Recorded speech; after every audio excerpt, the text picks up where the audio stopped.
Tisle again. Good evening, good morning, good afternoon. Those who are living across the world in a different parts of time, and also those who are present in a webinar and also in YouTube live.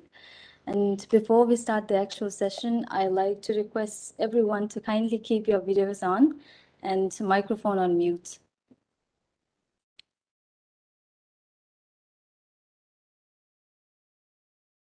Thank you.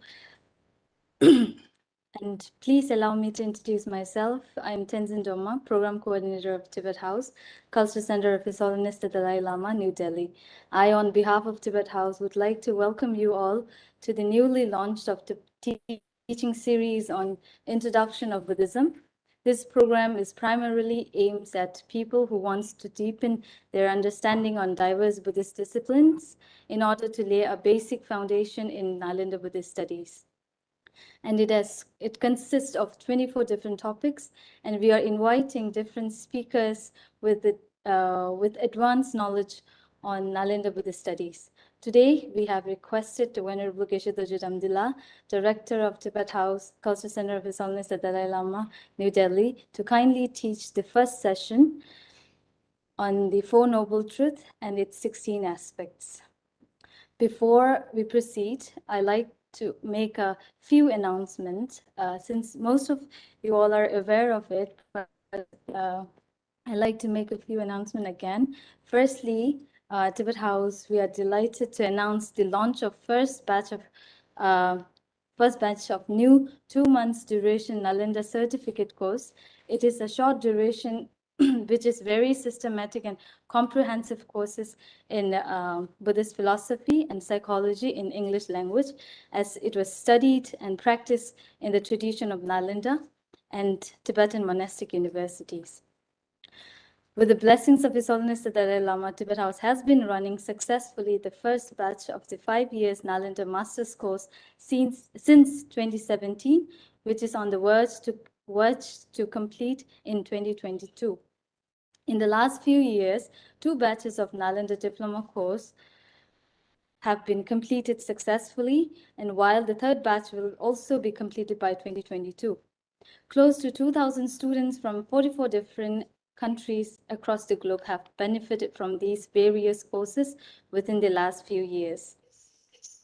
For the registration, it will open on 1st May and will remain open until 3rd June 2022, and the teaching will take place from 5th June to 7 August.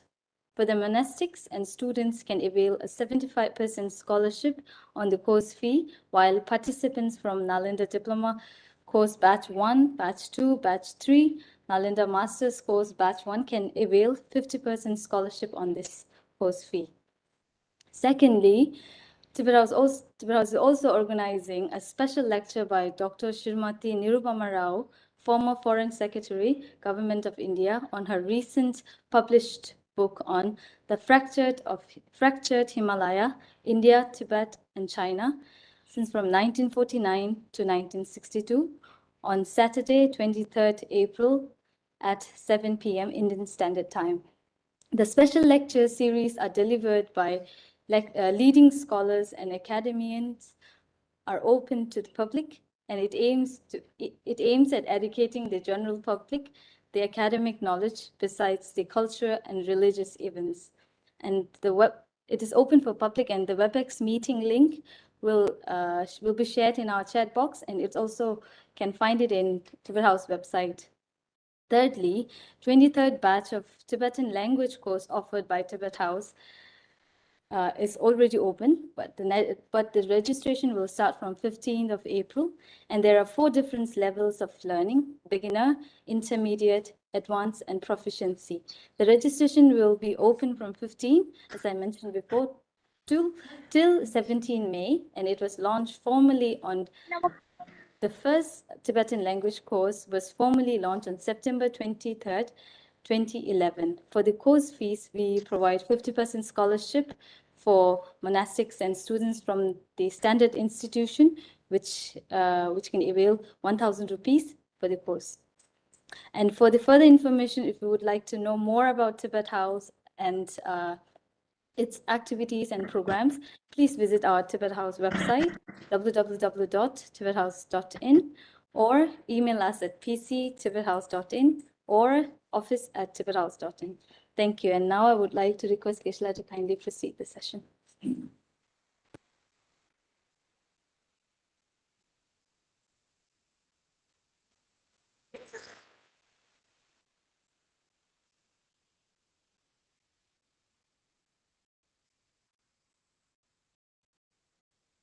Thank you so much, Tenzin Jumala,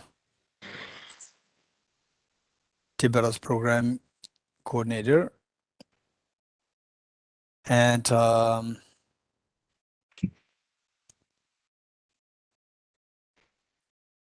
I was not really expecting the students from Nalanda Master's course, Nalanda Diploma course, Batch 1, Batch 2, Batch 3, this is meant as a sheer introduction to Buddhist philosophy.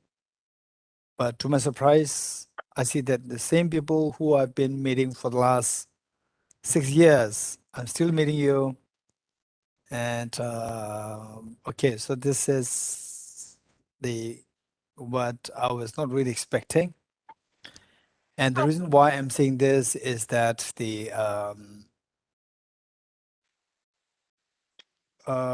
so the we already have, as Tinjumala already explained, we have Nalanda Master's course meant as a 4 years course, and now it got extended to another 1 year, total 5 years.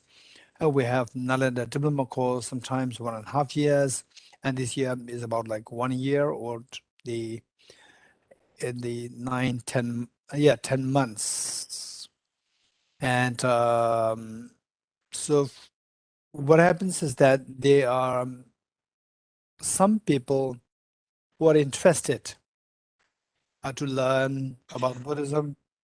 At the same time, what happens is that there's no window left for them, because you should either not a master's course, part of a master's course, or you should be a part of a diploma course.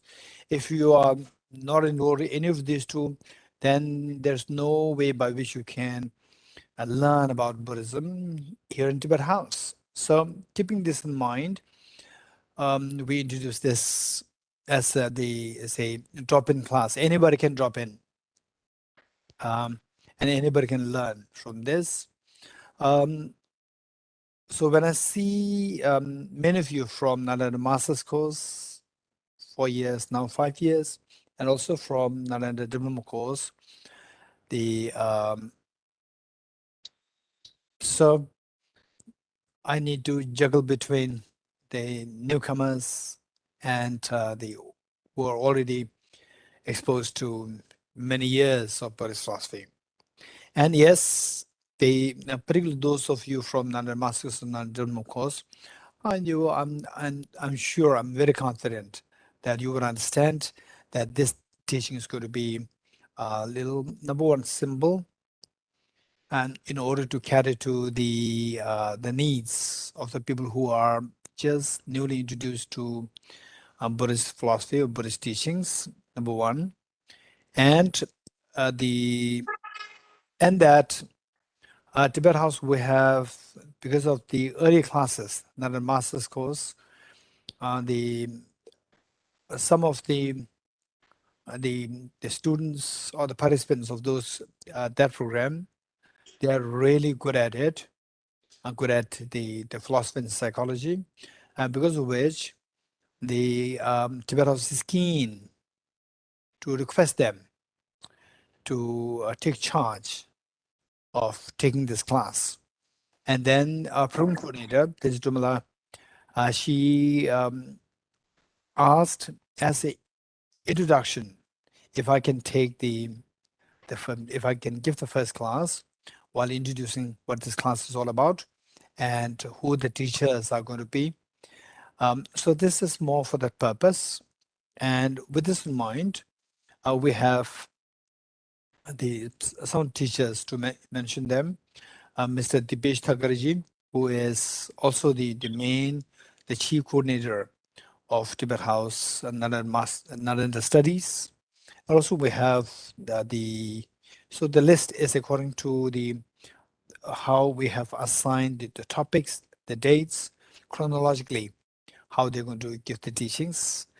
So number two, we have Miss Puja, Dr. Puja Dabral. Then we have Mr. Wei Cheng, Mrs. Shandi Yashningji, then Mrs. Rima, then Mr. Ankit, Miss Manu Wong, then Venerable Lexola,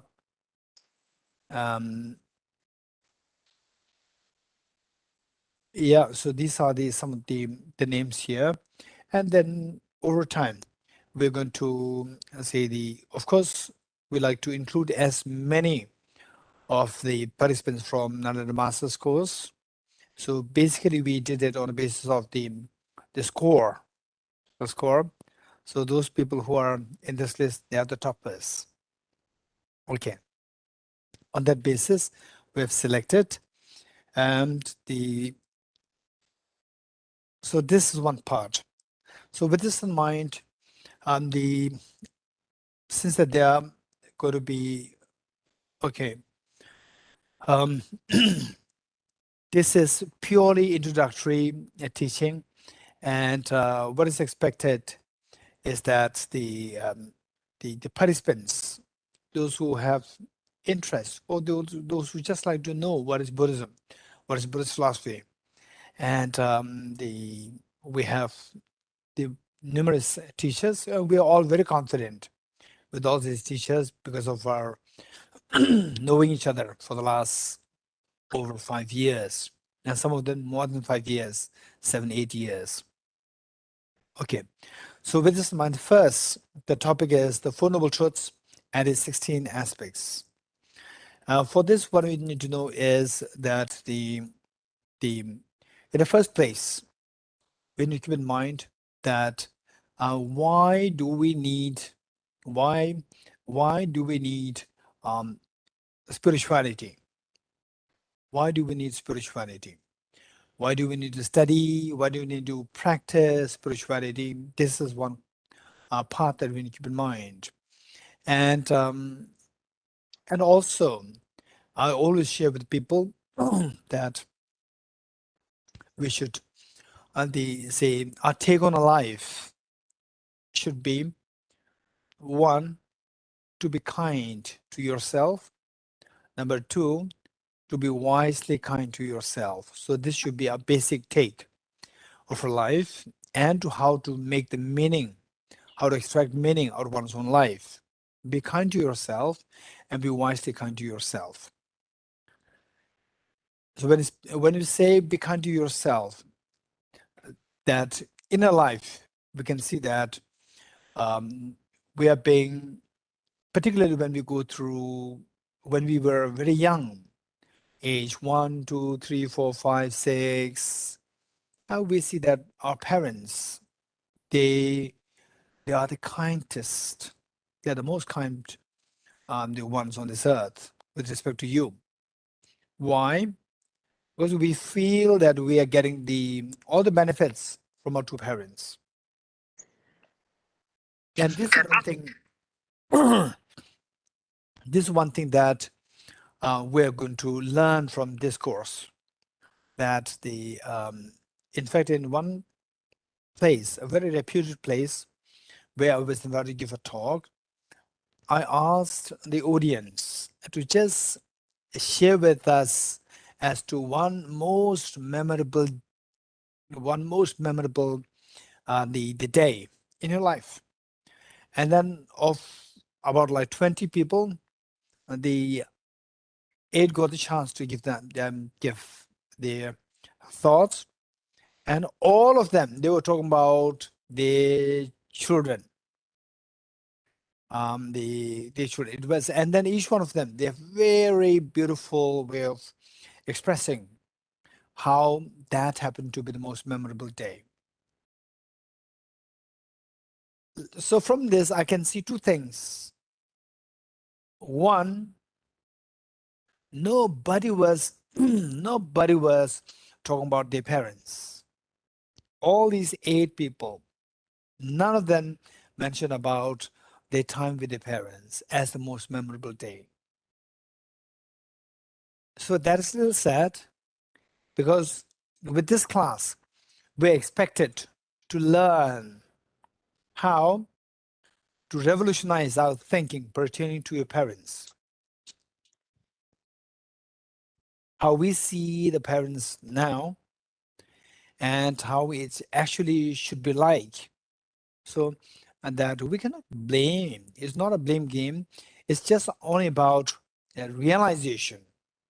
So when you don't realize things, then nobody is to be blamed. And this is what happens.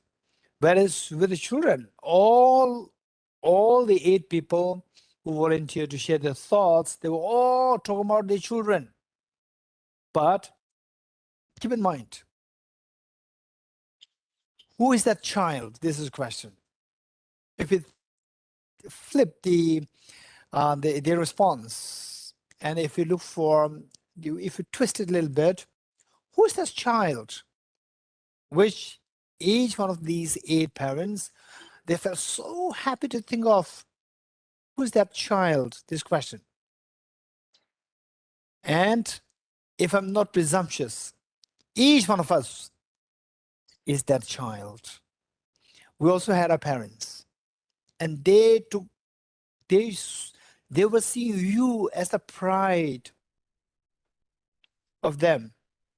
They see you as the ultimate source of joy, happiness, pride. So that is, you are the child, and your parents took pride in you. In this world, believe it or not, when you were age 1, 2, 3, 4, 5, 6, 7, when you're so vulnerable yourself, in this world, only your parents were there to take pride in you. And today, you don't remember them. You remember something else, your own children. There's nothing wrong. This is what Charles Darwin said, that the whole purpose for the human beings, the species, is to continue the species. To continue the species, your children are very important. Your parents are obsolete. This is what according to Charles Darwin's evolution theory. But for Buddha, it's very different. For Buddha, yes, your children are very important. At the same time, the fact that who you are today is because of your parents. You should also not forget your parents. That is so important. And over time, you will come to realize that this is so important. And with this, the purpose of humanity will be very different. If you see the Charles Darwin's evolutionary theory as the basic principle which drives the humanity, then the purpose is just to continue the species. That's it. There's no greater purpose than continue the species. Whereas the manner in which the Buddha paid importance to your parents, from that angle, the purpose is way greater than simply continuing the species. The purpose is your total fearlessness and your infinite happiness.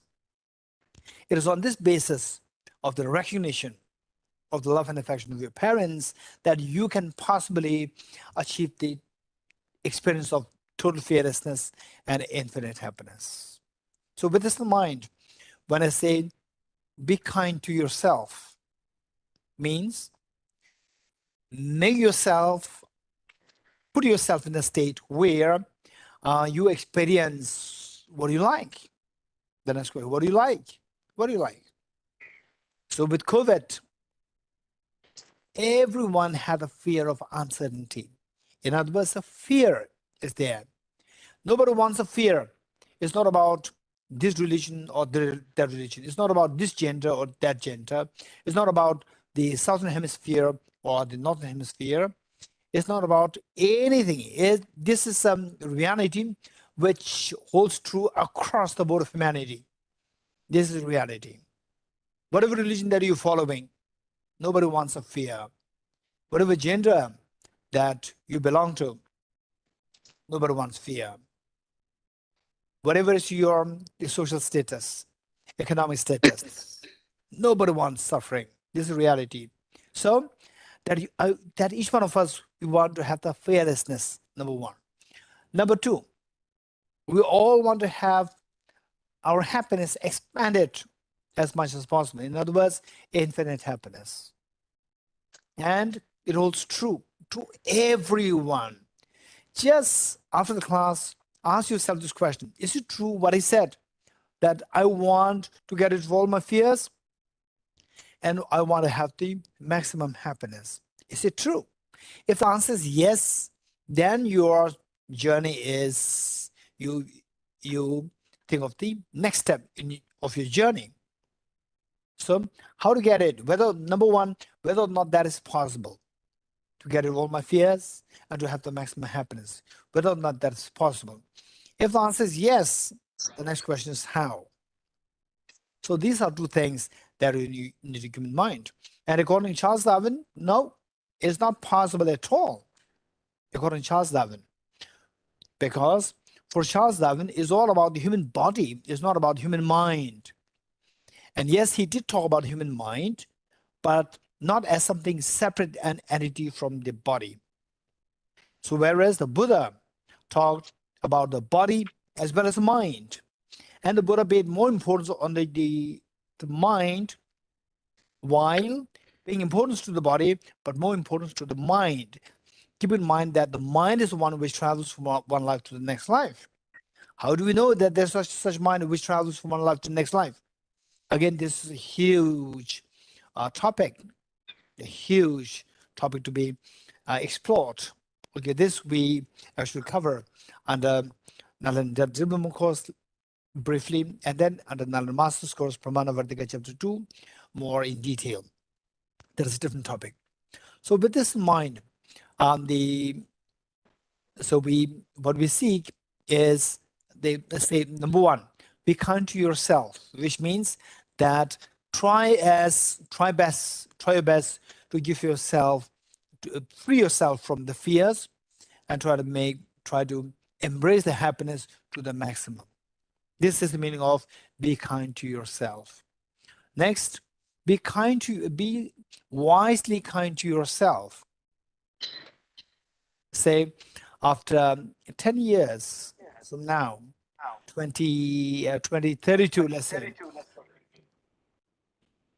2032, you are, at one point you are so, say, tired, you feel, say you become little, you feel hopelessness, helplessness, and desperation sinks in you. And you remember, 10 years ago, that was back in 2022, from the online class, Tibet House, the first day of this, the class, online class. So there, that person, he said something about be kind to yourself, and something like be wisely kind to yourself. Oh yes, be wisely kind to yourself. No, be kind to yourself. So, now I must be kind to myself. I'm feeling so low now. I'm feeling so helpless, hopeless.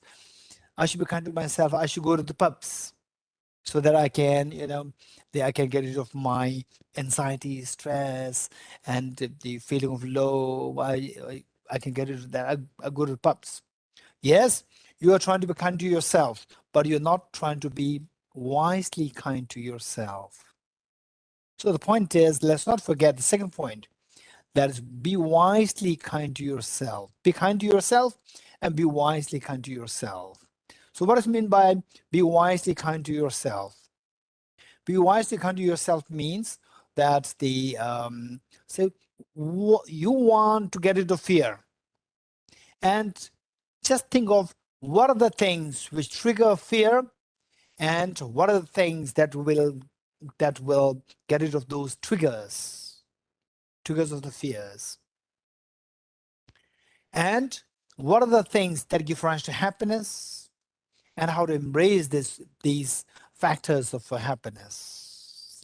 If you explore in this way, and if you explore and if you embrace the approach wisely, this is the meaning of be wisely kind to yourself. So with this, yes, that makes sense. So I want to get rid of my fears, and I want to have the maximum happiness. How should I go about doing this?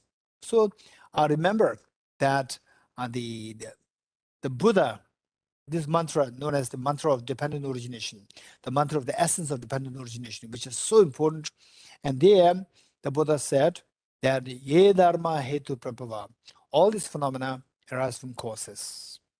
So be it suffering, be it fear, be it happiness, these are all the results of their respective causes. So what are these causes? This is something that we need to check. And as long as the causes are not dealt with, you cannot deal with the results.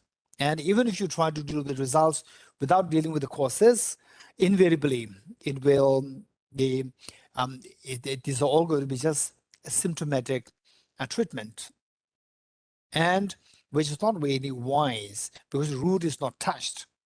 So with this in mind, the say what wisdom the Buddha has to offer to us, what wisdom the Buddha has to offer to us pertaining to for us engaging in these two things: be kind to yourself and be wisely kind to ourselves.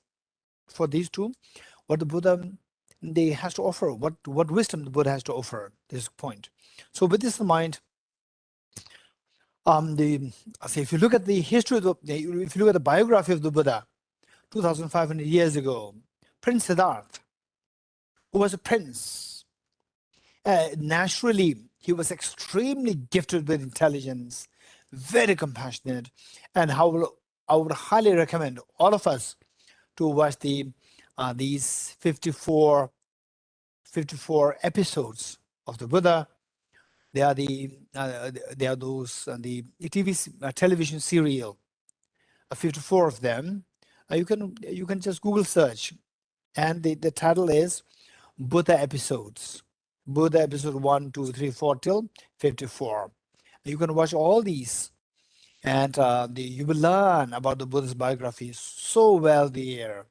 And I would say that this is one of the best the serial produced pursuant to the Buddha's biography. It's very, very inspiring and extremely well done.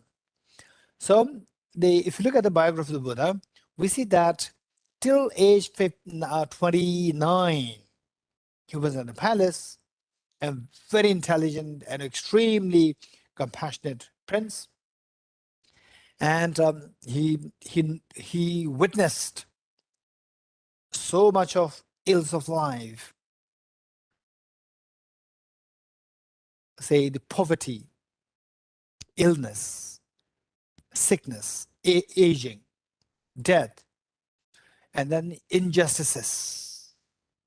All these happening in the world. This is what he could see, and sensing that if he lead a life of a prince and eventually become a king, he realized at the most he can help. He can give just a meager help to his subject, but not to all the beings.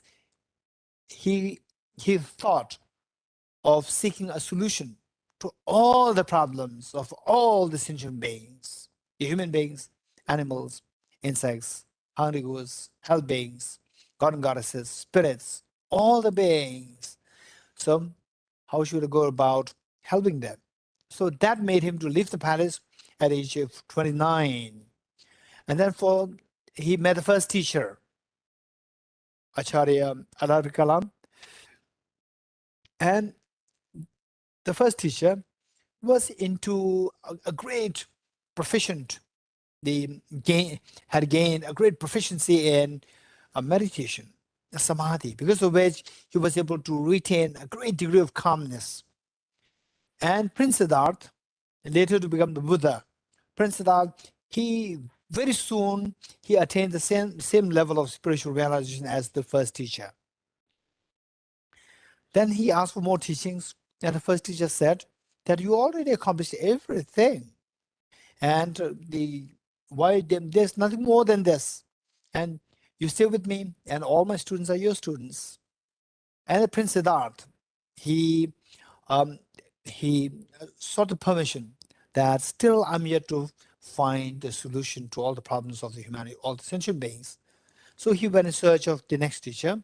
He found the second teacher, the Acharya Udreka. And the second teacher had actually attained a still higher level of spiritual reality, the samadhi meaning meditative concentration. And and again, this Prince Siddhartha, very soon he reached the same level of the teacher. So he again asked for more teachings, and the teacher said the same thing. And finally, Prince Siddhartha, he left in search of the ultimate solution. And he found that through 6 years of great practice and under the Bodhi tree, eventually in Bodh Gaya, he became enlightened. And becoming enlightened, he remained silent for 49 days. He became silent for 49 days, not giving any teachings. And say the kings of the god and goddesses, Indra and Brahma. Indra and Brahma, through their clairvoyance, they could sense that on the planet Earth, the Buddha attained, the Prince Siddhartha had attained full awakening. And he became actually the teacher of the whole universe. But he's not teaching at all. He remains silent for the last 49 days. This should not happen. So the two of them descended on the earth to pay tribute to the Buddha, made prostrations to the Buddha, and requested not to remain silent, but to give teachings. And the Buddha uttered this verse in Tibetan. It reads, which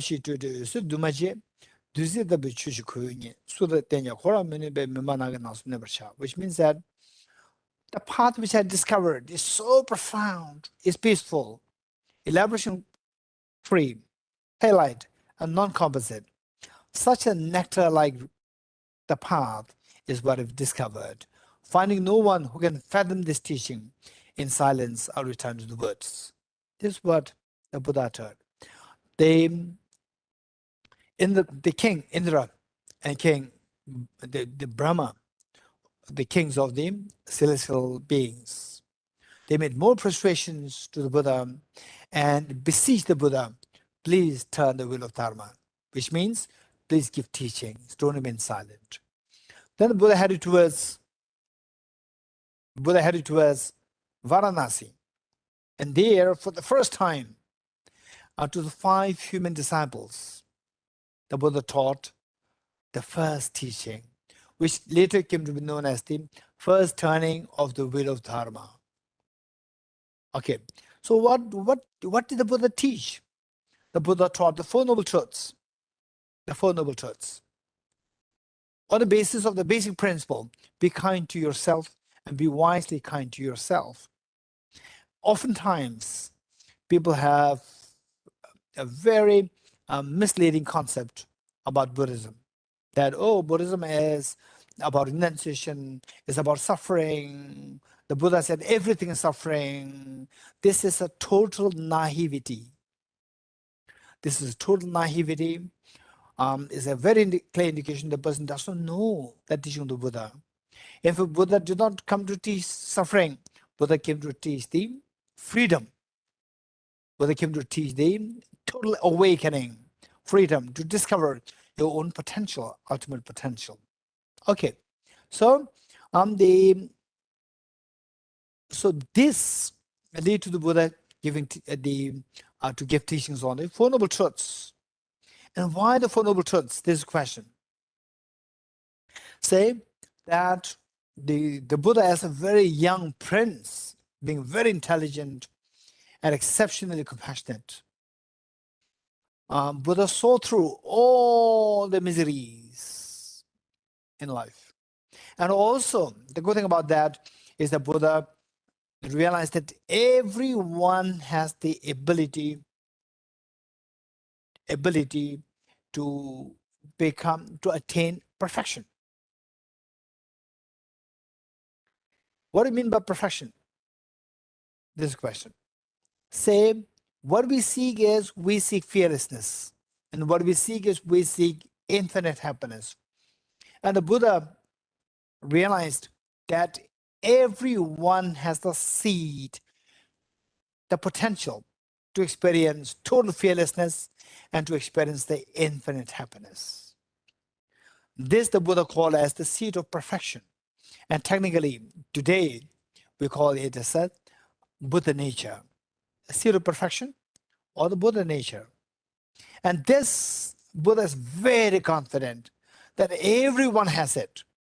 Whether you're a Buddhist, non-Buddhist, believer, non-believer, girl, or I say boy, male, female, or transgender, or say the rich, poor, or this color, that color.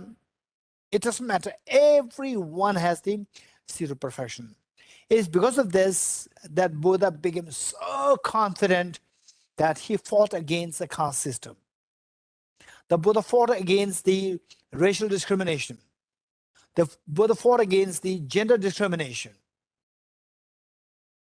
This is what made him extremely confident. In those days, believe it or not, while the whole world was just in the process of growing meaning they were not yet grown fully. They were so immature. That's a great the discrimination against gender, on the basis of gender, discrimination on the basis of the social status, and so forth. This was so prominent, the norms in those days. And how can somebody fight against these? You will face the risk of your losing your own life. This is something which was totally unheard of. And if you say something like this, you become a great rebel, and there's a chance that you can easily be gone rid of, you can be killed. But the Buddha so courageously fought against gender discrimination and discrimination on the basis of the social status and so forth. So how come that he becomes so courageous? He's not like the religious, the fanatic. He is extremely, extremely intelligent. What rationality did he find to stand so strong against racial discrimination, the gender discrimination, discrimination on the basis of social status and so forth? What gave him this force or the energy? It's all because of his total conviction that he gained that everyone has a seed of perfection. When this seed of perfection is awakened, everyone is equally perfect. There's nobody who's inferior. There's nobody who's superior. Everybody is equally superior. So this is what made the Buddha so courageous. And today, I'm sure, because of these basic principles which the Buddha taught and so courageously stood for, that today he's being loved by almost everyone. Even though you may not be following Buddha, but you keep his statue as a, say, decoration. As a decoration, they love it. Nobody will keep the statue of Saddam Hussein as a decoration piece. Nobody will keep a statue of a demon as the decoration piece.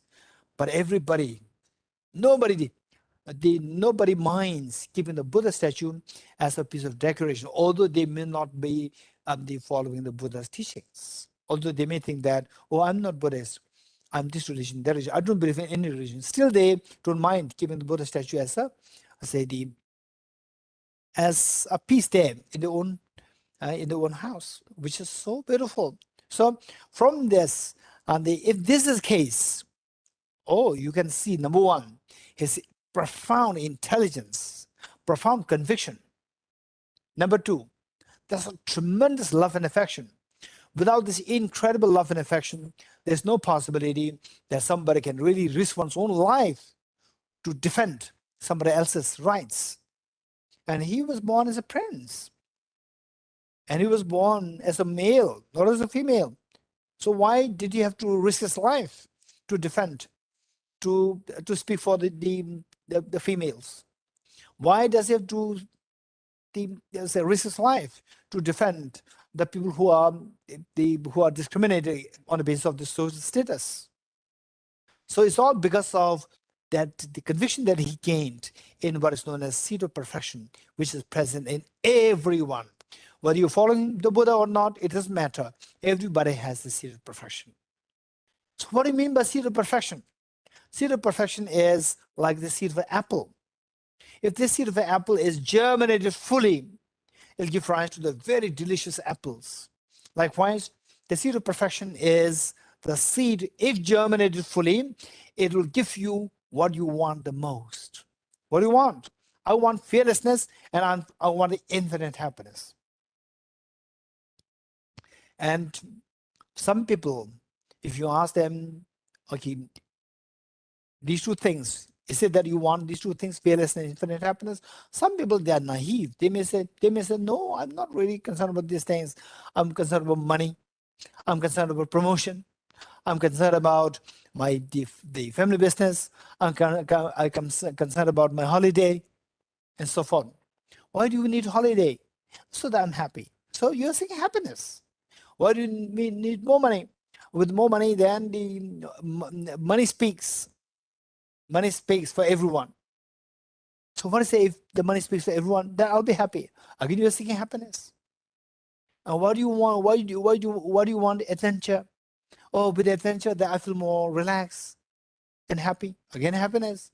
So although the answers may differ 100,000 times in different 100,000 versions, 100,000 times of the 100,000 versions, but if you ask the second question, they'll all boil down to the same. I want to get rid of my fear, and I want to have the maximum happiness. And these two things are universal in nature. Everyone, from whatever religion, from whatever gender, from whatever ethnicity, everybody just shares the same aspiration to get rid of all the fears and to embrace the maximum happiness. Okay, so with this, now we found that by the way, on this class, what I'd like to share with you is that by no means this class should be seen as a class for conversion. So what is expected from this class is that if you are a Christian, we expect you to become a very good Christian, very compassionate Christian, very sensible Christian. And if you are a non-believer, you become a very good non-believer, a very sensible non-believer, a non-believer who does not create any problem to your neighbors, and a non-believer who does not shout at your mother, a non-believer who does not shout at your husband, wife, children, and so forth. This is what is expected. If through this class, if somebody is able to bring about a change within oneself, from somebody who always shouts at your mother or at your wife, to your husband, to your children, if that person changes the morning, instead of the welcoming, instead of greeting your mother with shout, if you greet with good morning, mom, with a hug, this is the mark of the success of this class.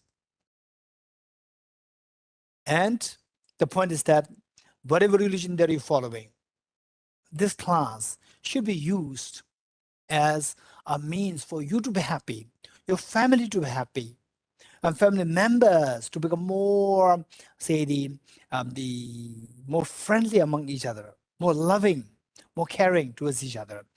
That is what is expected, and the conversion is totally discouraged.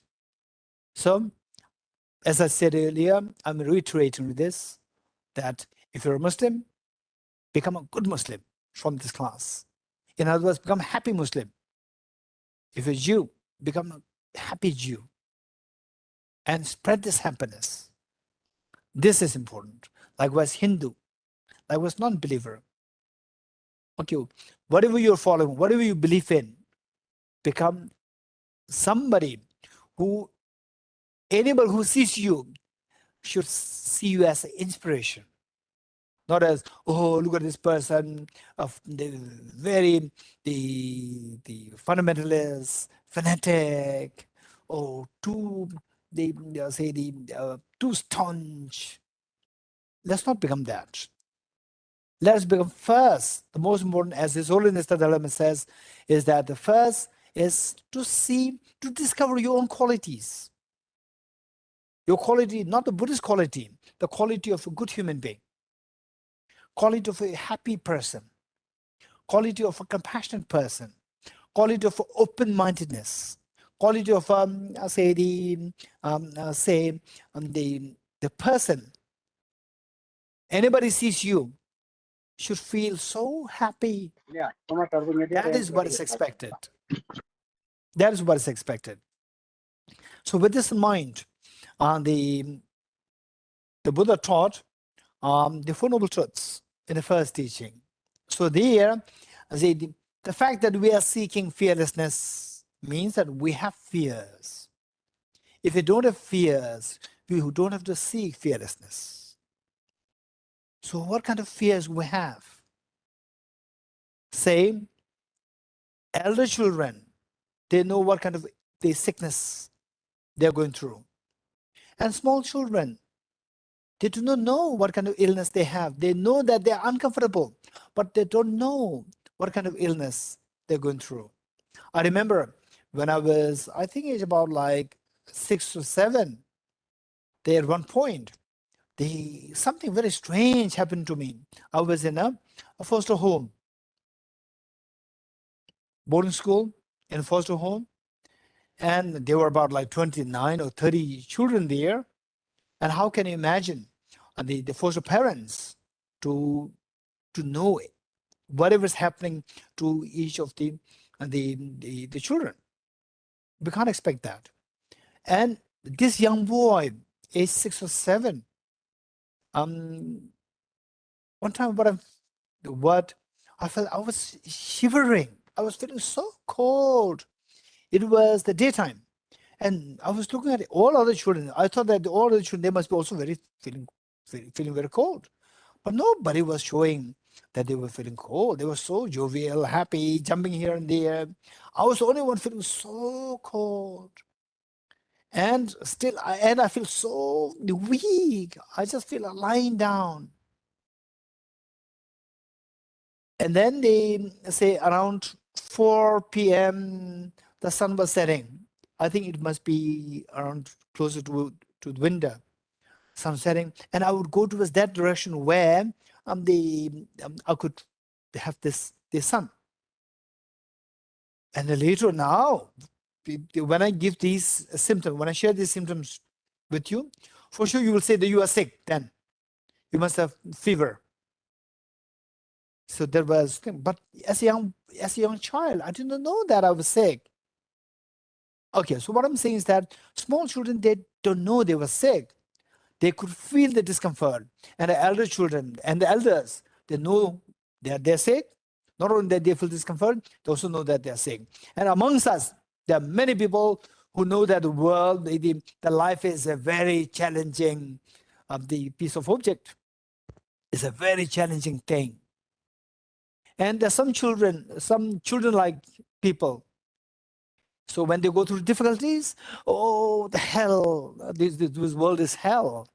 And when you have the birthday party, oh, wow, the world is divine. You just go into this, let's say, the polarized thinking. So when you are in the happy birthday, you forget the challenges of life. When you're going through the challenges of life, you forget the happy birthday. So this is what is known as small children like. We are all like small children. We're all like small children. Okay. So the point is, but I always share this with people that when you are age 1, 2, if you cuddle a teddy bear, your parents will be very happy that you are a normal child. Okay. Then when you reach age 2, 3, 4, if you're able to say A for apple, B for ball, your parents will be so happy that my child is start to learn something. When you're already age 10, 12, still you say A for apple, B for ball, your parents will be very upset, a very stupid child. And you're already age 20, still you say A for apple, B for ball, and you still cuddle the teddy bear, your parents will think that something's wrong with you. There's a brain damage. Okay, so you're already 30 years old, 40 years, 60 years old, still you cuddle the teddy bear, and you say A for apple, B for ball, for sure, there's a problem with you. Okay, so there are different phases of life. There are different phases of life. And say at one time, we don't know what the real suffering is. We know that there is a suffering, but we don't know in detail what kind of sufferings. But if we stay like this, it's very scary, because this at times the miseries, they're acutely painful, so agonizing. And because of which, the parents are always there to defend the small children. But how long the parents will defend you? One day you have to grow, you have to defend somebody else. So there you should know the potential dangers and threats of the life. So what kind of problems are there? So unless and until you know the real problem, you will never look for ways and means to get rid of these problems. Until you know the real problem. So for that matter, the Buddha taught the truth of suffering. It is not to make us feel more demoralized. It is let us know that you should grow. You should grow to know the reality more closely, the reality of the suffering. Or if you know the fears, what kind of fears are there awaiting you, then you will work to get rid of these fears. Okay, so the point is that the Buddha taught the truth of suffering for us to realize what kind of miseries, what kind of pains are there, what kind of challenges are there. One, and then once you discover what the challenges are, what the suffering is, then the Buddha helps us to identify if you do you want this suffering? You will say no. If you don't want the suffering, then you have to know how to get rid of the cause of the suffering.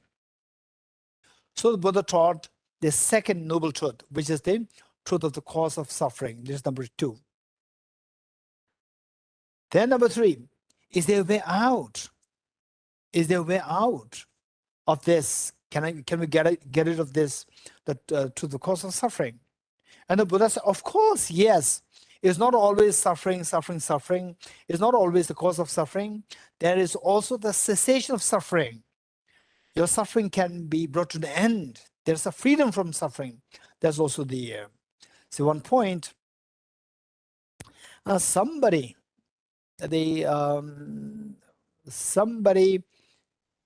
there was one scholar, and he was, I listened to, say, somehow I got a clip of his talk.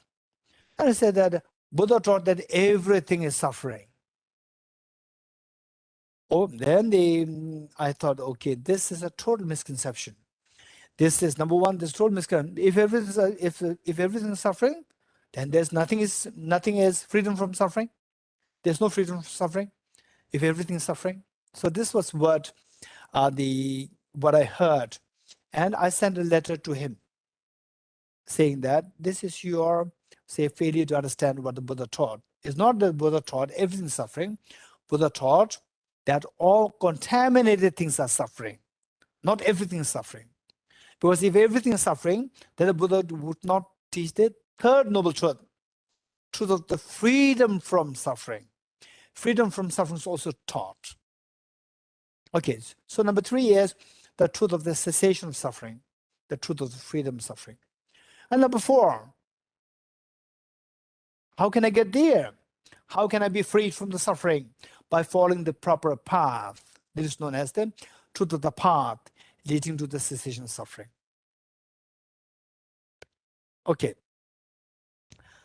So let me give you some example. Let's say the first, the truth of the suffering. Say, in fact, there was I think about how many years ago? 13 years ago. 13 years ago, that I started to have a pain here on my left, the ribs. I started the pain. And I thought that it was a very mild, normal pain. And I paid no heed to this for 3 days. And on third day, the pain never subsided for 3 days. And at one point, it became quite severe. And then somebody suggested that I must go to take the help of a doctor. Okay, so I didn't know what I had the discomfort, but I didn't know what this problem is. So I have to know this problem so well. For this matter, the doctor, they suggested, advised me to to take a biopsy of that. And the biopsy was taken, and in I think about like 2 or 3 days time, the result came, and it was diagnosed as tuberculosis, lung tuberculosis. So there, the uh, the number one, the suffering was diagnosed. That it was tuberculosis. The truth of suffering was recognized, was identified. Then next one is, what is the cause of this? The cause of this is the bacteria. Tuberculosis bacteria. I don't know what exactly that is. Tuberculosis bacilli, something like this. So the bacteria causing tuberculosis, that is the cause. Okay. So let's say that luckily I did not really have to end up in the hospital. I do not have to stay in the hospital. So let's say that somebody is really going through acute vomiting, blood, losing weight, and then losing appetite, sweating, and so forth. If that is what happens, then and then you end up in the hospital. Just imagine that your roommate was very healthy, roommate in the hospital, was very healthy and jumping on the bed. And you may ask your roommate, why are you in the hospital? You're so healthy. What's wrong with you? And the roommate tells you that, oh, 6 months ago, I was I was having tuberculosis so bad, with so bad symptoms, almost on the verge to die. Oh, so which means like me, worse than you. Okay, but then you are so healthy now. So healthy now means you have recovered. You have ceased the problem of tuberculosis. You're free from tuberculosis. You're freed from vomiting blood. You're freed from losing weight, having to lose weight. You're freed from, say, the loss of appetite and so forth. You have gained the freedom from tuberculosis. Yes. What did you do? You'll ask. In other words, how to get rid of this tuberculosis? How did you manage to get out of this tuberculosis? How do you manage to free yourself from the tuberculosis? Oh, I took these medications for 6 months. Acinazid, rifampicin, ethambutol. These medicines I took for 6 months. Wow, that's amazing. If I take these medicines for 6 months, I'll also be free from tuberculosis? Yes, guaranteed. Okay, so from this simple example, we see that you discovering that your illness is tuberculosis, this is identifying the truth of suffering. Next, you realize it's because of the tuberculosis bacilli, tuberculosis bacteria. You have identified the cause of the suffering, and then seeing say the other patient who's fully recovered, which means that he or she has gained the freedom from the tuberculosis. This is a cessation of tuberculosis, cessation of the suffering. And how come that you gain this freedom, or you're able to cease the tuberculosis altogether? It's because that I took the medication. That's the truth of the path leading to the cessation.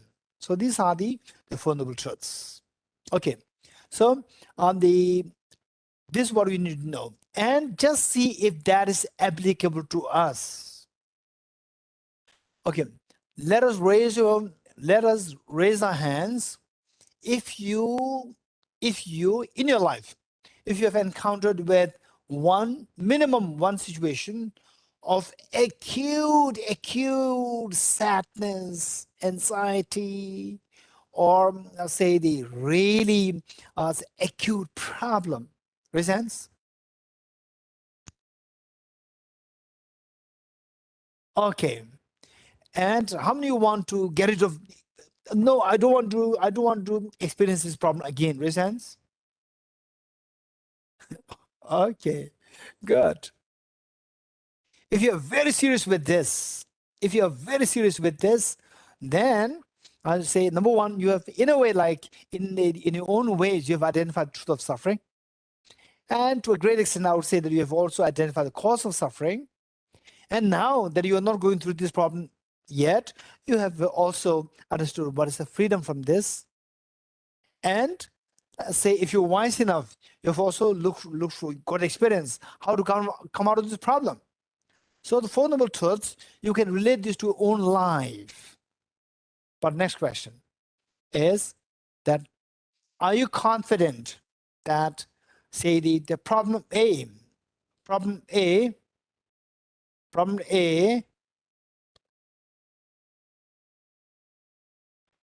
A, just see the pain that you went through earlier, problem A,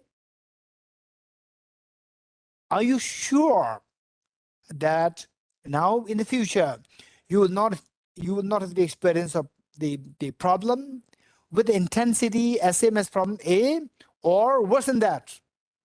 How many of you are 100% sure of that? Raise hands.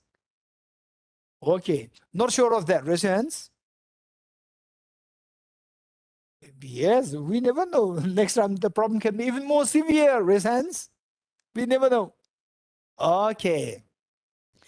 Now, from your little experience of a pain which you don't want to experience, but there can be a more severe pain awaiting me. There can be more severe pain. Okay, so if that is the case, what kind of pains are there? Number one, what kind of such pains are there which can be more severe in intensity? And what could be the cause of that? And whether or not it can be gotten rid of completely. And if yes, how? The path.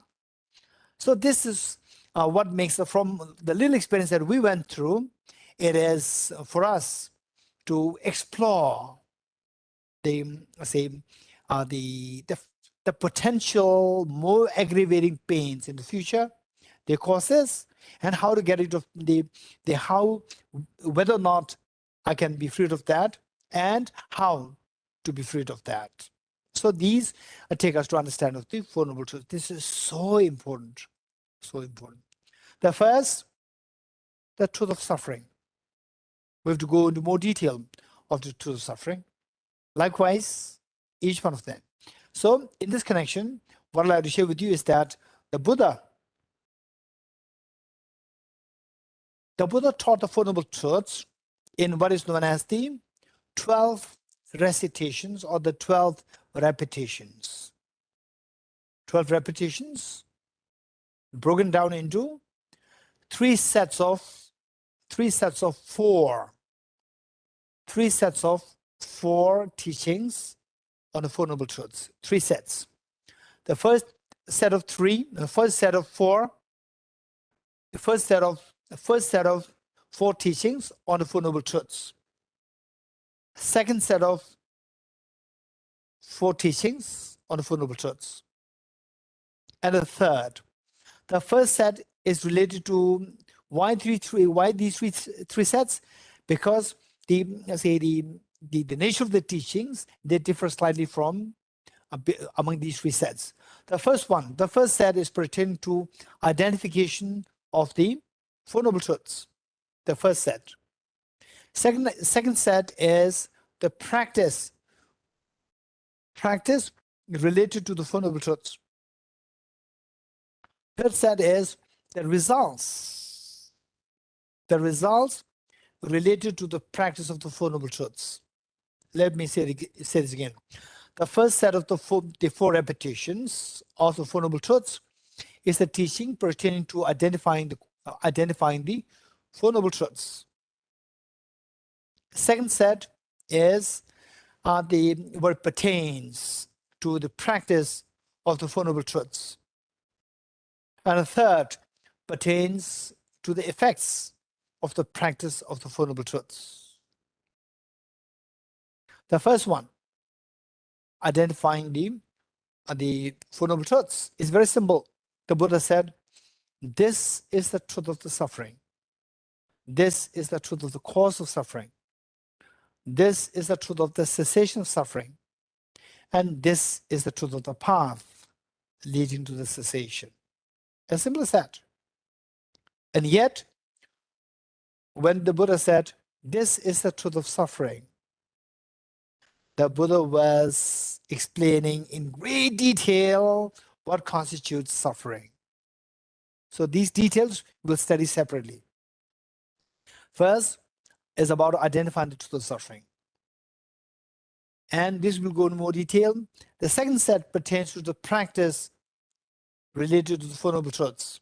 For this, the Buddha taught, the truth of suffering is to be identified. Truth of the cause of suffering is to be abandoned.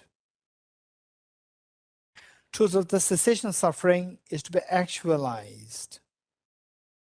Truth of the path leading to the cessation is to be meditated upon.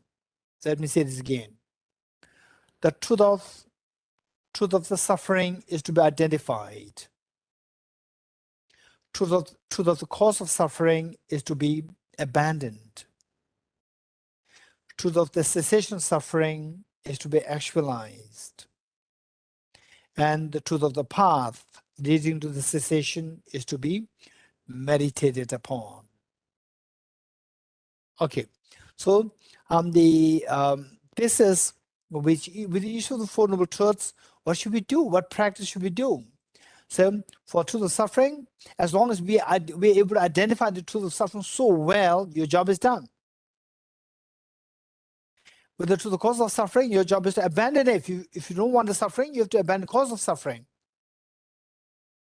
And what happens if I abandon the cause of suffering? Then your suffering will come to be ceased, and you will actualize the freedom from the suffering. You will actualize the cessation of the suffering. Okay, so for that, what should I be doing? What should I be doing? For that, you have to meditate on the paths which lead to the cessation. So this is the teaching on the second set.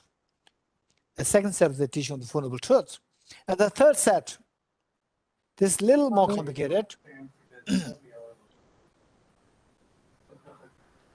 Although the truth of suffering is to be identified, there's nothing to be identified.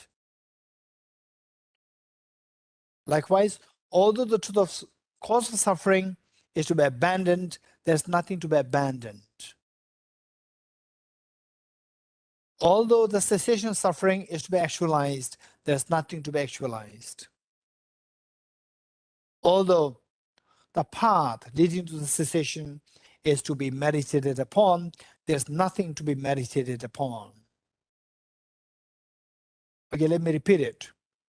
First, although the truth of suffering is to be identified, there's nothing to be identified. Although the cause of suffering is to be abandoned, there's nothing to be abandoned. Although the cessation of suffering is to be actualized, there's nothing to be actualized. Although the path leading to cessation is to be meditated upon, there's nothing to be meditated upon. Okay, so this seems a very dichotomous teaching. So what does it really mean? The first one, if you learn the first one, then you can extrapolate it. You can extend it to the other three. Although the truth of suffering is to be identified, there's nothing to be identified. Meaning that, say the mantra which is the Heart Sutra mantra, which reads, Gade Gade para samgade bodhi swaha. So we see that there are 5 points indicated here. Gate, second gate, third para gate, fourth para sangate, bodhi swaha. So during the first four, you have to strive in your efforts, with the efforts. You have to strive along the path. When you use the last one, which is the bodhisvaha, which is known as the part of normal learning. The first one is part of accumulation. Number 2 is part of preparation. Number 3 is part of seeing. Number 4 is part of meditation. And finally, the part of normal learning. So when you reach the fifth one, that is when you don't have to practice anything. You don't have to learn anything. You have achieved the ultimate goal. That is a part of normal learning. But to attain that, you have to attain the first 4. To the first 4, you have to practice. To the last, number 5th, there's nothing left to be practiced. So the third set of the teaching, or the Four Noble Truths said, although the truth of suffering is to be identified, to the first 4 parts, suffering is to be identified, but there's nothing to be identified when you reach the 5th. When you reach the 5th, you've already identified everything. Now you have already succeeded in your goal. Now there's nothing for you to be, nothing left for you to identify. So, although truth of suffering is to be identified, there's nothing to be identified. First part, which says, although truth of suffering is to be identified, that relates to the first 4 parts, and that there's nothing to be identified that relates to the last, but the 5th one. When you achieve the result state of freedom, there's nothing left to be identified by you. You've already identified everything. Okay, next. Although the truth of the cause of suffering is to be abandoned, there's nothing to be abandoned. Which means that in the first 4 parts, you have to abandon all the causes of the suffering. And when you reach the 5th, you have abandoned everything that you are left with nothing to be abandoned more. Okay, good.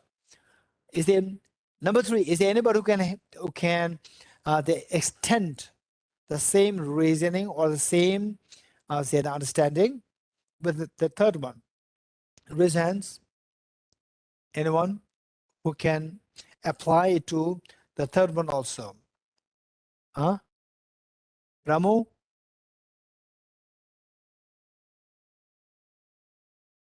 Ramu?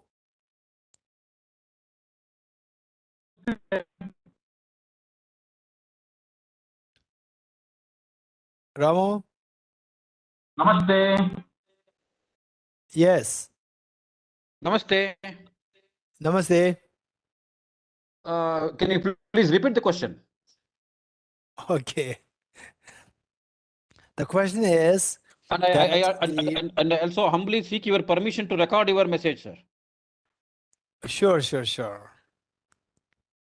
Okay, the question is that with the first 2 truths, I said that with the first one, although truth of suffering is to be identified, there's nothing to be identified. No, it seems contrary. Sorry, please continue, sir. Although the truth is to be identified, there's nothing to be identified. So, which means that of the 5 parts, so this is, say, the 5 parts meaning that we are in the state of, say, where we are now. From there, we want to improve.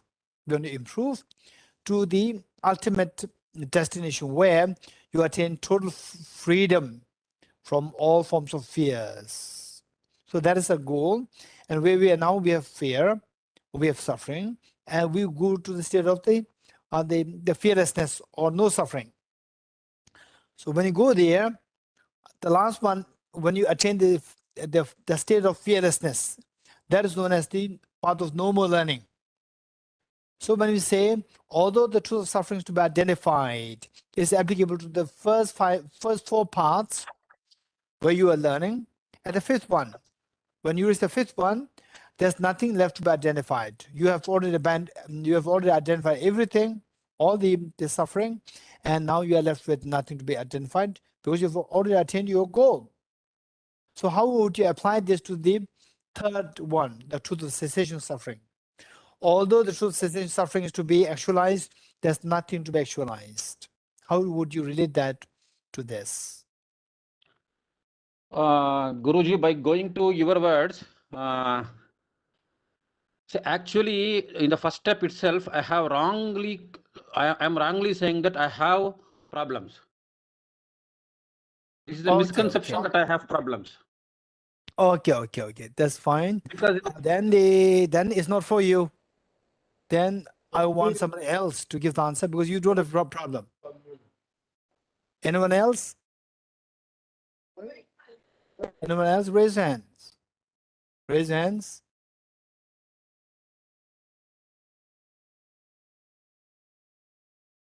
Anyone else? No one. Okay. Particularly, usually what we do is that we give chance to the newcomers. Because the people from Nalanda Master's course, Nalanda Diploma course, they know that I'll not give chance to them. So they are deliberately not raising their hands. And okay, is there anybody who is beginner to this class? Raise your hands. Or you like to give the answer. Okay, so basically those who are coming here for the first time, you may be thinking that they are all others are new. They are not new. Most of them are from the early classes, not a master's course, not a diploma course. Yeah. Okay. So what we do is that in fact, if you know that you are new or you are not new, if you're new to this class, you may be exposed to other classes. That's fine. If you're new to this class, then they say when you want to take part in this, you feel free to raise hands. Don't wait for others, because the others who are seniors, they know that I'll not give chance to them. They know that. Okay, with this in mind, the third one is likewise. I say, although the truth of the cessation is to be actualized by those in the first four parts, when you reach the fifth one, where you have already attained the state of fearlessness, there's nothing to be actualized. You have to actualize everything. And likewise, the fourth one, although the truth of the path leading to cessation is to be meditated upon, there's nothing to be meditated upon. Meaning that during the first four paths, and of course, many of you may be wondering, what are the four paths? What are the five paths? Don't worry about this. We are just touching this topic, and later on, I'm sure there are the topics on the five. Yes, there's a topic to be covered on November 8th. There's a topic on five paths. So all these will be covered later on. Okay, with this in mind, I'll say the truth of the cessation. No, truth of the path leading to cessation. Although the truth of the path leading to cessation is to be meditated upon when you're in the first four paths, but when you achieve the ultimate result, there's nothing left to be meditated upon because you have practiced everything very successfully. Okay, so that is related to the truth of the the third set. Third set related to the results of the practice of the Four Noble Truths. And in fact, here for the third set, there are two interpretations. One interpretation of this is the way and manner which I explain now. And second interpretation is that the related to two truths. With the conventional truth, yes, although suffering is to be identified, but there's nothing to be identified. Meaning that in the conventional sense, suffering is to be identified, but in the ultimate sense, there's nothing to be identified as suffering. Okay, this part we need to understand what is two truths. So that again, there must be a separate topic here.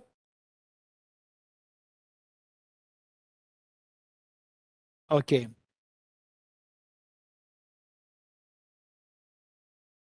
Strange. Okay, although there's no separate topic there, but there is this text in praise of dependent origination. So in that, emptiness has to be touched. Yes. Okay, ultimate truth has to be touched. So ultimate truth and conventional truth, two truths. Don't worry about too much about that part. Okay. Next, we go into more detail of what the Four Noble Truths are. What the Four Noble Truths are. The first, the truth of suffering. truth of suffering, many of us may think that I know what the truth of suffering is. I know what the truth of suffering is. I don't know what the suffering is. But in actuality, most likely, we don't know all aspects of the suffering. We only know part of it. And so that to know what the truth of suffering is, that the suffering is of three kinds. And as we learn these divisions, just see if you identify them well. Yes, that's very true. I never identified that as suffering. Now I can identify that. I can relate to that as also as a suffering. Okay, there are three kinds of suffering. And first we have to know what they are. And then we have to say, first we have to know the labels, what the three sufferings are. We should be able to enumerate them. Once you're able to enumerate what they are, then we have to know the meanings. Once you know the meanings, then you should gain conviction that that's very true. So thus far, I've never been acknowledging that this particular experience is suffering. Now I realize this suffering. Okay, the first one is known as the suffering of suffering. These are all the technical terms. Suffering slash the manifest suffering, or evident suffering. The first one, suffering. In most cases, people translate it as suffering. It's fine. Suffering, or the manifest suffering, or evident suffering. Number two is suffering change. Number three is pervasive, conditioned suffering. Number one, suffering. Number two, suffering change. Number three, pervasive, conditioned suffering. And we should not take for granted that, okay, this is the suffering, this suffering change. Why it is known as suffering change? Why change? Why it is known as, third one is known as pervasive, conditioned suffering. Okay, first let me give the illustrations, and then we will explore. The first one is all manifest suffering. All manifest suffering, all what ordinary people, what ordinary beings identify as suffering, they are referred to as suffering. In other words, say the fear of the COVID-19. There's also a manifest, everybody identifies that as a suffering. So that is suffering. And then so much of pain unnecessarily created by the Putin. In all these innocent people, there's just unnecessary pain created by Putin, unnecessary. And he is also going through his own nightmares, no doubt. He will not be happy, 100%.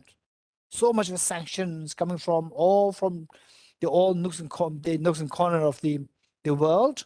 How can he be happy? And a great likelihood that because the Russian people are suffering with all these sanctions. In fact, I know of some of the situations where they told me directly that now we can't do anything. There's all sanction happening everywhere, and now our institution cannot operate. This is what I learned. And the Russian people, they're suffering terribly. And he may have to step down because nobody wants to suffer unnecessarily. So the whole world is interconnected. It's not that, we are very, in the olden times, when Tibet was invaded by the CCP, Communist Chinese, then the world was not as interconnected as today. But today, the world is so interconnected, and they can easily create problem on your country. So this is what the Putin's going through now. So all these pains are so acute. So these are all the manifest suffering. Okay, next one is suffering change. Okay, is there anybody who likes to give us an example of what a suffering change is? Anyone? No? Okay. Simply because the other people, they don't raise their hands, doesn't mean that you don't have to raise your hands. Because the other people, they crave to raise their hands, but they know that I'm not going to respond to them. Okay, anyone else? Anyone? No? Okay, particularly those people who are who identify yourself as newcomer to this course meaning to Tibet House programs, you feel free to raise hands. Okay. Okay, Swati. Yes, Swati, unmute. Good. So I want to give an example of change in suffering. For example, I had promotion in my job. That is suffering because I always want to be promoted. Once I get the promotion, maybe I'm scared that my position, I might be demoted or I might not get the same, I might not be in the same position for a long period. So one is to acquire something. The second one is not to lose the thing that we have achieved or attained. Okay. Okay, Swati, thank you so much. So what he's saying is that, say, the first, the expecting promotion. You got promotion, you fear demotion. Okay. So which one is the suffering change? The expecting promotion, getting promotion, or the, say, the fear of demotion? Which is suffering change? Both together, or which one? Swati, any idea? Yeah, both, sir. Both. Okay. The first one, the okay, let's say the second one. Let's say the fear of demotion. How many people? How many of you are excited? Oh, I may be demoted very soon. Raise hands. Nobody's excited. Everybody fears the demotion, right? So because demotion, the fear of demotion, this is something which everybody identifies as suffering. So therefore, it is not suffering change; it's suffering. Now the first one, what is that? Getting promotion. Getting promotion, is this suffering? Swati, unmute. Yeah. Mm. So it doesn't look like it is suffering, but it is suffering because your responsibilities will increase. You might get little time for yourself. Oh, that's interesting. Okay, so so when you get promotion, again it's suffering because your salary may increase, but you'll get less time for yourself, right? Then when you become Buddha, you have no time for yourself,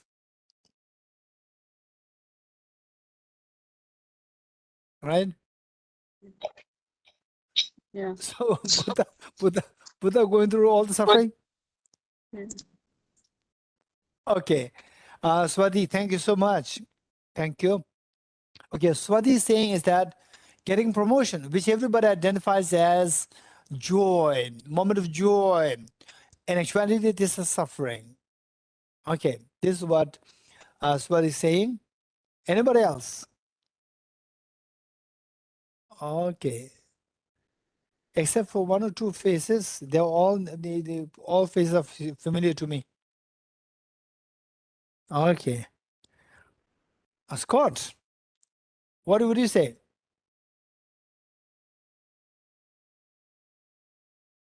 Unmute, Scott. Okay. Unmute, Scott.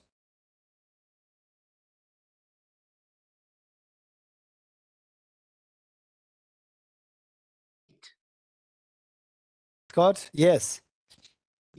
Scott, say it again. It is the bait that is causing the suffering. It is The bait. Okay, is a bait. Okay. The bait is a suffering.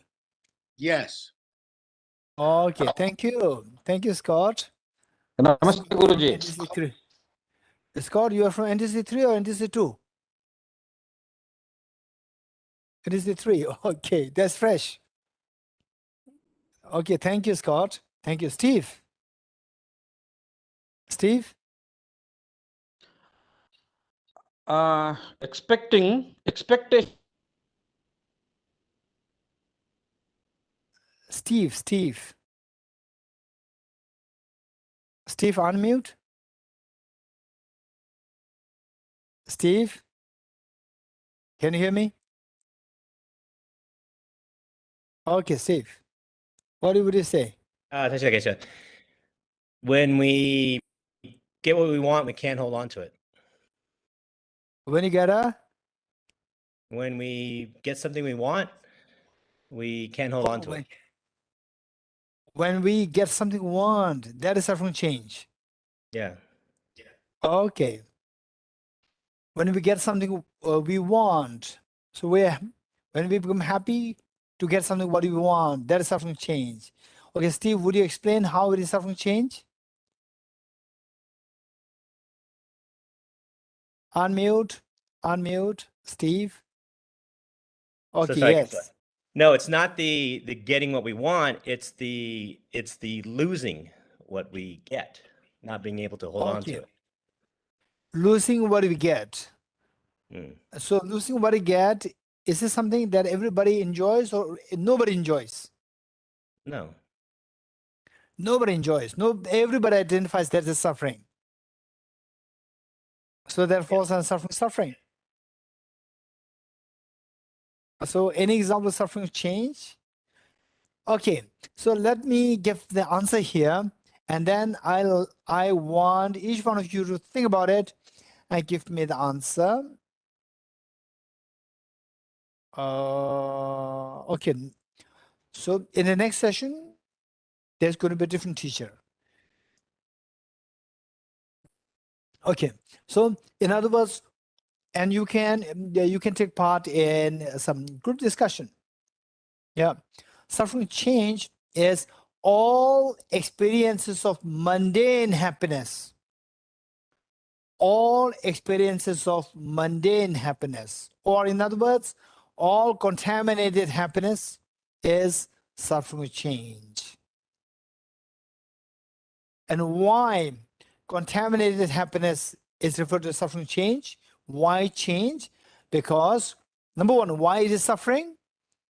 For example, enjoying a cheesecake. This is joy. This is happiness. Why is it suffering? This is mundane happiness. Mundane happiness, suffering change. So enjoying cheesecake, that is suffering. Why it is suffering? Number one, as Scott says, this is like a bait. Bait should be always delicious. Bait to catch the fish. The bait should be the food which is delicious. If it is not delicious, no, you cannot catch any fish. Bait must be delicious. So cheesecake is delicious. So all the mundane happinesses, they are the suffering change because they are like the bait to samsara. Bait to samsara. And the why we are in samsara? Because we are trapped by the bait of the suffering, of the mundane happiness. So because it is a bait, we know that it is suffering. That is it is suffering. And why it is known as change? Because these happiness, for example, the cheesecake, enjoying cheesecake, if you keep eating cheesecake more, then at one point you cannot eat anymore. You'll throw up. What you earlier identified as happiness, later even gradually it changes to suffering. Therefore, it is known as the suffering change. So before that, we have to know why it is suffering. Mundane happiness per se, that is suffering. Why it is suffering? Because it is a bait. Let's not forget it. Bait for what? Bait for samsara. The next one is the pervasive conditioned suffering. Pervasive conditioned suffering. What examples do you have? Pervasive condition suffering. Pervasive condition suffering is, let me give an example. Let's say that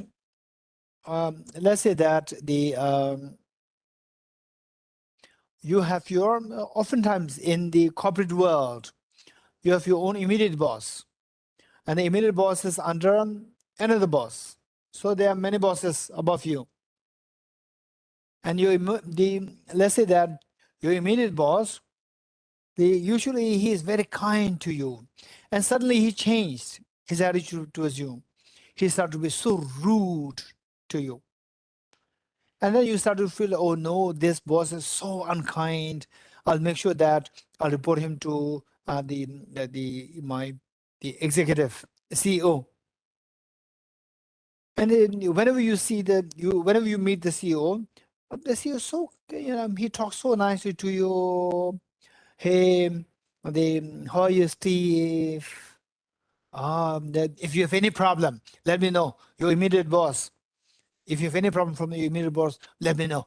I'll make sure that he is the transfer to some other things, and make sure that you let me know if whenever you need help. You feel, oh, our CEO is so good. My immediate boss, the manager, is so unkind. Okay, so one day, you pass by your CEO's office, and you overheard a discussion happening in that office, and you come to sense that the CEO was saying something very strongly to your boss, your immediate boss, that you are so lenient on Steve, right? You're so lenient on Steve. Be more harsh, be more tough, right? You couldn't believe. Oh, now I know the reason why my boss, my immediate boss, my chair, manager, suddenly he changed his attitude towards me. He became so rude at me. So now I know the reason, because it is because of the CEO. He's the mastermind behind my immediate boss being so unkind to me. Okay, so we see that all our sufferings, they are because of the mastermind. What's the mastermind? Mastermind is the afflictions and the contaminated karmas. Contaminated karmas meaning our, say, the contaminated actions, physical, verbal, and mental actions, contaminated actions, and our afflictions. Afflictions meaning attachment, anger, jealousy, and so forth. These, say, the destructive emotions and their corresponding karmas, corresponding actions, physical, verbal, and mental actions. So these two are the masterminds. These two are the masterminds behind all our suffering. For example, let's say that let's say that you ate a stale food and you suffer from stomach ache. Why did your stomach ache? You will instantly you say it's because of stale food. Actually, the mastermind behind all these problems is contaminated karmas and afflictions. So the fact that we are under the sway, under the force of the afflictions and the contaminated karmas, that itself is the pervasive conditioned suffering. The fact that we are under the sway of the masterminds of all the sufferings somehow they are connected to the contaminated karmas and afflictions. So the fact that we are under sway of these two contaminated afflictions, that is the pervasive conditioned suffering. And why do you call that as pervasive conditioned suffering? One, it is suffering because that as long as we are under the force of these two, as long as we are under the force of this nasty CEO who looks so nice superficially, but deep inside he's the one who's creating all the problems on me. As long as you are under this boss, you are never happy. So therefore it is suffering. Why it is pervasive? Say whole samsara is divided into three groups: desire realm, form realm, formless realm. Whole samsara is divided into three groups: desire realm, formless realm. And the first one, suffering, which we discussed earlier, that is only in the first realm, desire realm, not in the other two realms. Suffering is only in the desire realm, not in the form and the formless realm. Second one, suffering change. Suffering change is in the desire realm as well as in the form realm. Within form realm, there are four divisions. I don't want to take you to all these complications for the time being. Later on, you have to study all these things. For the time being, they say the whole samsara is divided into three groups: desire realm, formless realm. Suffering is only prevalent in the first realm, desire realm. What is desire realm? Desire realm means, for example, human realm, where we are now, animals, the hungry ghosts, health beings, and the human beings, and they desire God and goddesses. God and goddesses in the desire realm. So these are in the desire realm. Then the suffering change is in the desire realm and also in the form realm. Form realm. Not all the form realm. For information, form realm is divided into four. The first three form realm, not in the fourth one.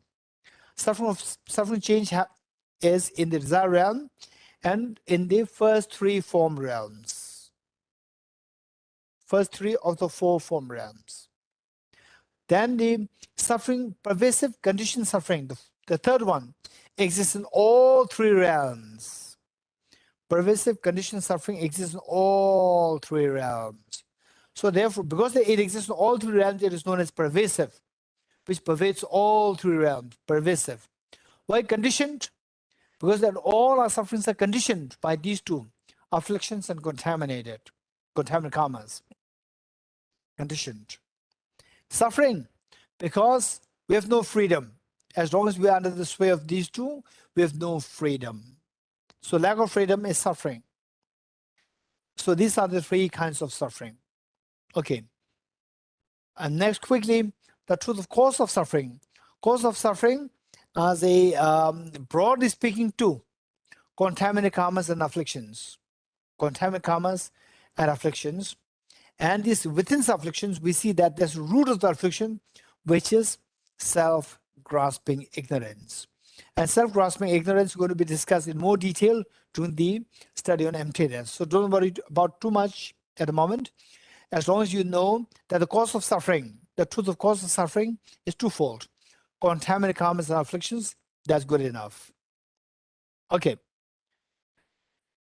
Then the truth of the cessation of suffering. Truth of cessation of suffering, I don't want to go into too detail, is where all your suffering stops by stopping the cause of the suffering. And then the truth of the path leading to cessation, the fourth one. What constitutes the truth of the path leading to cessation? It is like, say, all our problems, as I said earlier, all our problems. The mastermind, we see that contaminated karmas and afflictions, and particularly the worst of the mastermind, the ultimate mastermind, is the self-grasping ignorance. And self-grasping ignorance, so this is a technical term, self-grasping ignorance. Those of us who are new, you just note this down, and you must ask this question later on. This is something you have to learn. This requires this requires extensive study. What is self-grasping ignorance? And whether or not you have it. And if you have it, how to get rid of this. And this will give you the ultimate purpose of your life. So self-grasping ignorance is like darkness. What is ignorance? Ignorance is something, a mind, which distorts the reality. The mind whose thinking does not tally with the reality. The reality and what this ignorance thinks, these two are contradictory.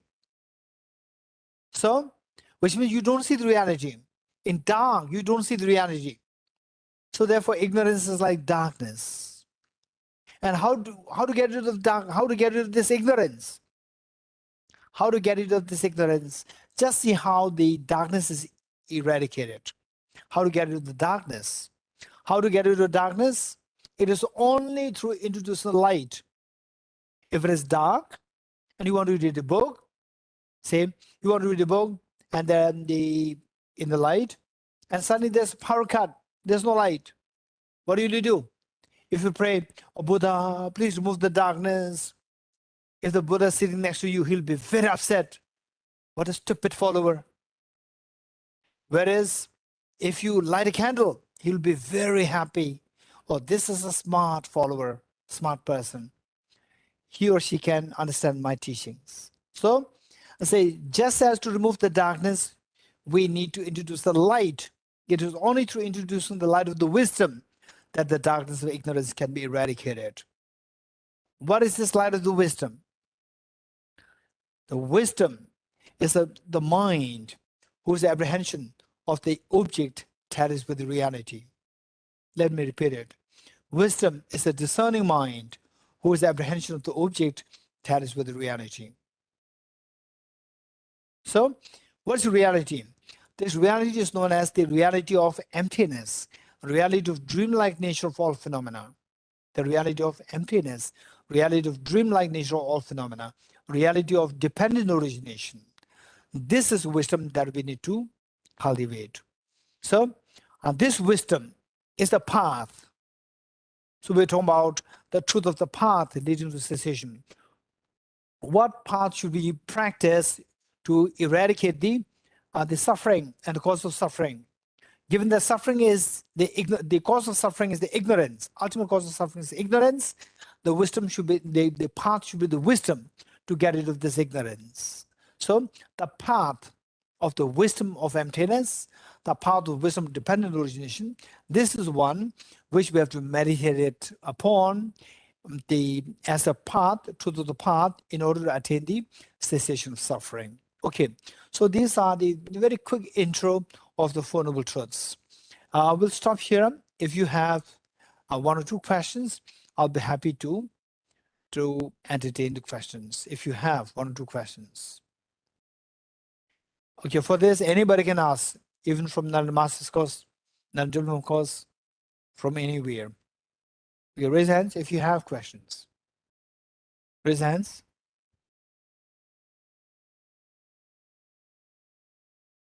Okay. If not, then we'll stop here.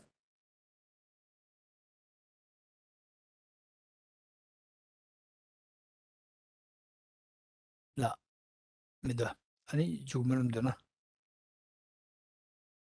Okay, we will as a tradition of Tibet House, we end our classes with a dedication prayer. So we will dedicate the prayer. I was sorry, I was given a chance to ask the question. Yes. Okay, Yeah. dhanyawad for that. Ramu, you have a question? Guruji, you said that there are three things, namely the suffering of suffering and suffering of a change and pervasive or pervasive suffering. In Vedas, we call this as Adhyatma, Adhibhuta, and Adhidaiva. Are these three and the Vedic suffering are same? Okay, did you understand what the three sufferings are? Yes, the first one is an individual a suffering which all we people undergo. Good. Number two? Number two is suffering due to change. No. So you have to listen to the second. You have to listen to the third, Suffering. and then you see if these three tally with what you said. The second one is suffering by the reason of somebody else. Oh, no. Okay, so you have not followed it yet. So you listen to this recording again, and I expect you to understand it fully, and then get back to us next time. Okay, Ramu. Okay, thank you. Screen sharing.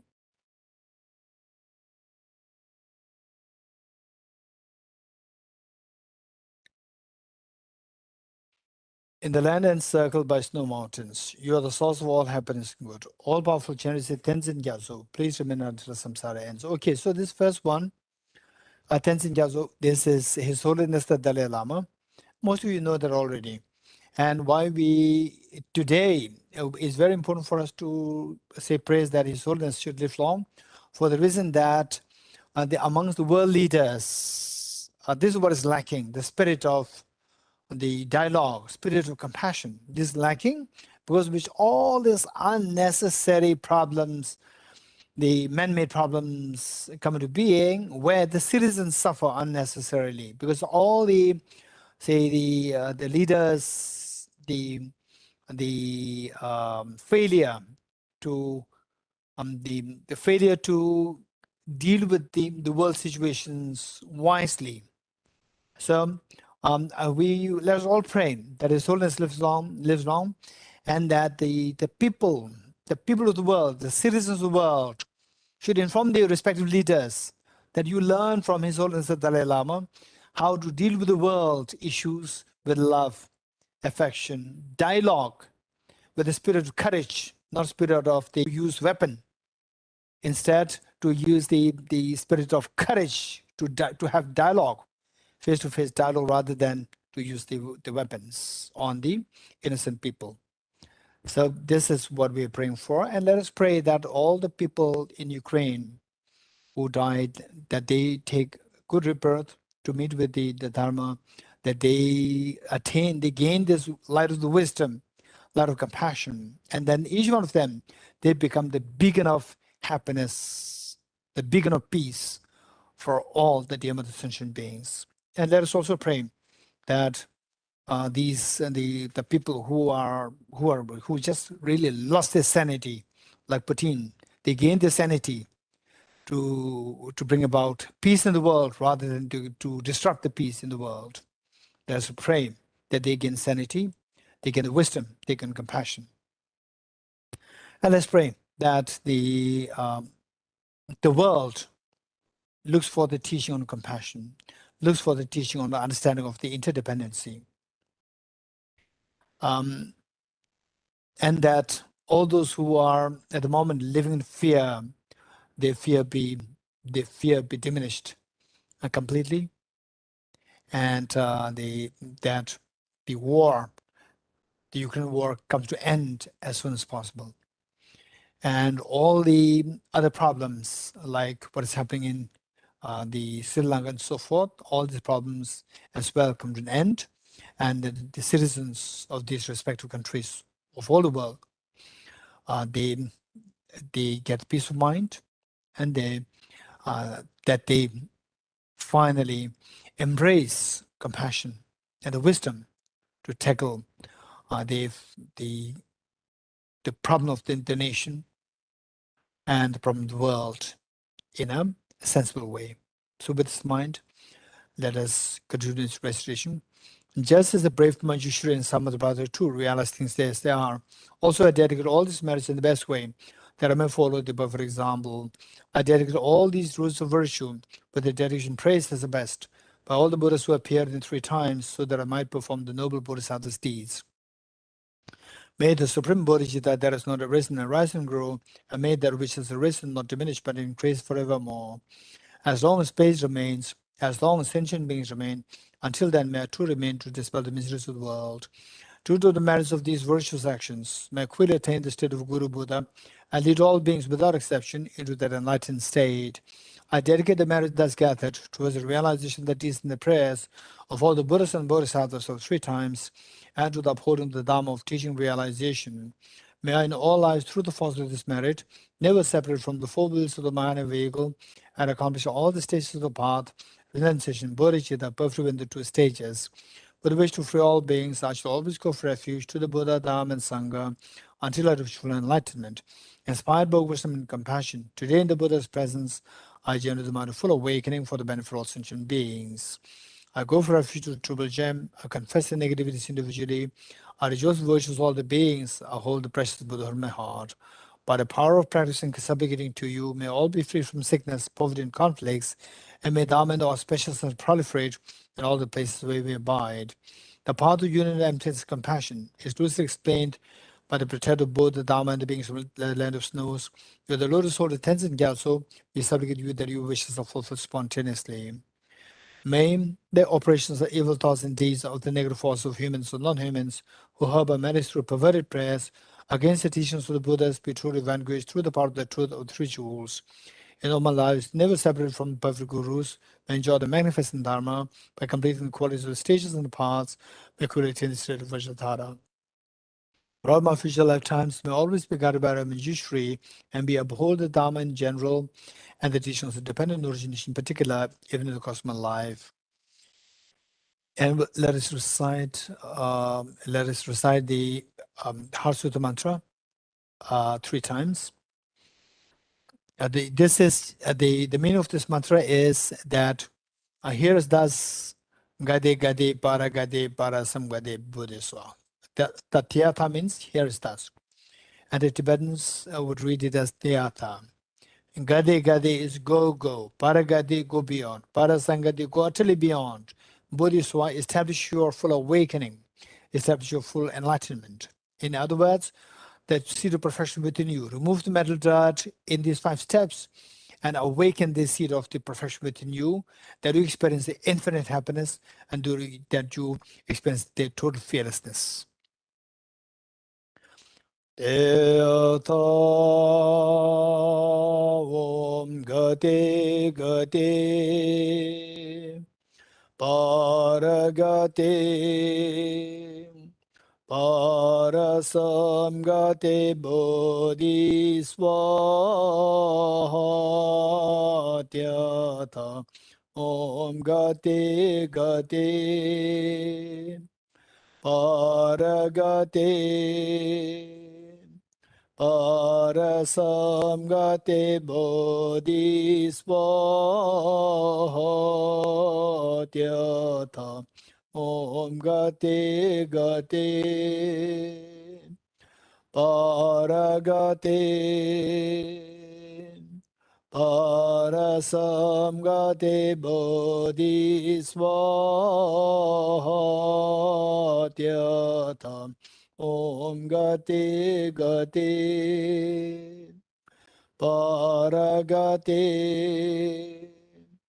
Parasam Gate Bodhiswaha.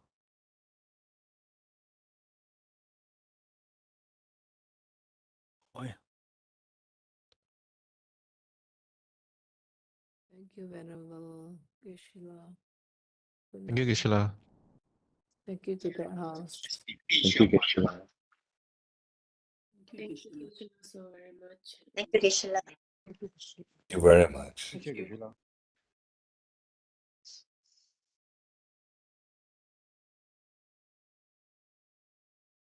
Geshe-la.